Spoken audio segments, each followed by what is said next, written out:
मतगणना जारी है और इस बीच जम्मू कश्मीर के भी रुझान सामने आ चुके हैं। जैसे हरियाणा के रुझान पल पल बदल रहे हैं, वहीं अगर जम्मू कश्मीर की बात करें तो रुझानों में बीजेपी 24 सीटें और नेशनल कॉन्फ्रेंस और कांग्रेस 52 सीटों पर नजर आ रही है और नेशनल कॉन्फ्रेंस और कांग्रेस गठबंधन को बहुमत मिलता हुआ इन रुझानों में नजर आ रहा है। वहीं अगर हरियाणा की बात करें तो हरियाणा में पल पल ट्रेंड्स बदल रहे हैं। कांग्रेस और बीजेपी के बीच कांटे की टक्कर देखने को मिल रही है। हरियाणा में रुझानों में बीजेपी 40 सीट पर आगे और कांग्रेस 43 सीटों पर आगे और अभी रुझान थोड़े से बदल गए हैं। बीजेपी 41 पर और कांग्रेस, और ये सोचा नहीं था जास्मिन, किसी ने कांग्रेस ने भी सोचा नहीं था। हम पिछली बार 2019 में भी हमने देखा, लोकसभा चुनाव में भी देखा कि बहुत सारे राजनेताओं के लड्डू खराब हो गए थे।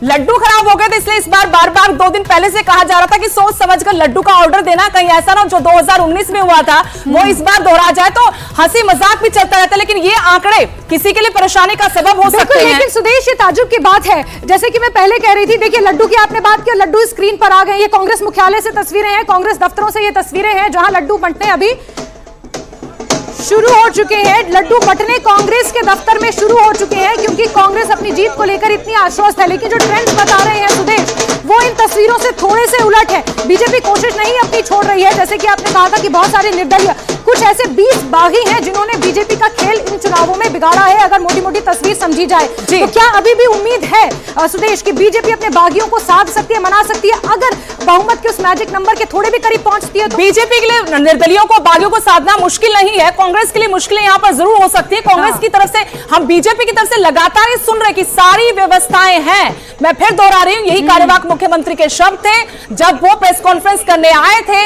6 तारीख को सुबह सुबह पंचकुला में, तब कहा था कि हमारे पास सरकार बनाने की सारी व्यवस्थाएं हैं। और ये लड्डू देखिए, प्रीमैच्योर तो नहीं, थोड़ा इंतजार मुझे लगता है करना चाहिए। ठीक है, खुशी है, कार्यकर्ताओं में उत्साह होता है, बहुत मेहनत करते, बहुत उम्मीदें पाल के बैठे होते हैं, लेकिन कांटे का मुकाबला है, बहुत कांटे का मुकाबला है। बीजेपी कांग्रेस ऐसे सत्ता हाथ में आने वाली नहीं है जैसा लग रहा था। रुझान यही कह रहे हैं कि देखिए, अभी आप तय नहीं कर सकते कि सत्ता का सिंहासन किसका होगा, कांग्रेस से ढोल नगाड़े की तस्वीरें, ढोल बजने शुरू हो चुके हैं, लड्डू बंटने शुरू हो चुके हैं, लेकिन रुझानों के मुताबिक ये थोड़ा सा जल्दी होगा वाकई कहना। लेकिन सुदेश, जेजेपी के बारे में मैं जरूर आपका टिक जाऊंगी। जेजेपी रुझान में कहीं नजर ही नहीं आ रही। जेजेपी का पूरे चुनाव में भी कहीं जिक्र नहीं हुआ। हम बात करते लगातार, लेकिन जेजेपी कहीं थी नहीं चुनाव में। और जो ये थैला है ना, ये लड्डू भले खा रहे, लेकिन जलेबियां लिखा हुआ है। जलेबी को लेकर बहुत आखिरी वक्त में बहुत राजनीति हरियाणा में हुई, क्योंकि राहुल गांधी आए थे। बिल्कुल, गोहाना